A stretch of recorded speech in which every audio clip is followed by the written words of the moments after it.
Both of Ronald Smith's hips are diseased. He's been waiting 3 years for surgery, and since last summer he's become virtually housebound.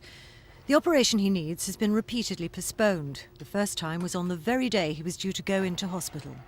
That is the biggest disappointment I've had in my life. And as I say, I'm not one of the brave men that go operations. I'm a bit dubious of them. And I never even thought as an operation. I was going in, my life was going to come back to square one again. His GP says Ronald's had to have nursing and occupational therapy at home when surgery would have cured the problem. The survey published today says this kind of thing's happening more and more. The 6-part Health in London report from the King's Fund is the result of 18 months' work and hundreds of patient case histories.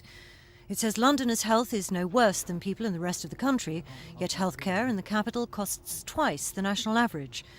Despite that, waiting lists have been growing, and there's concern that pressure on beds has led to high cancellation rates for surgery. At Hammersmith Hospital, for example, it says 1 in 5 planned admissions is cancelled.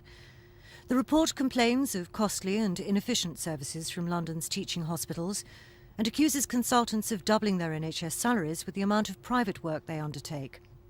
The report also says people whose first language isn't English have trouble understanding the system, and that many Londoners are dissatisfied with the service. The acute services really don't meet the needs of patients, that they're often organised for administrative convenience or for the needs of the people who run them, rather than really starting from where it should start, which is patients and people who need to be patients. So what can you do about that?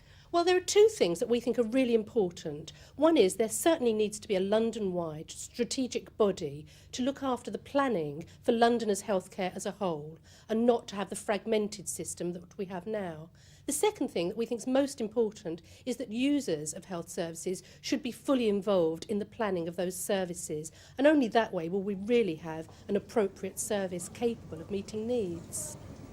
Opposition parties welcomed the stance taken by the report's authors.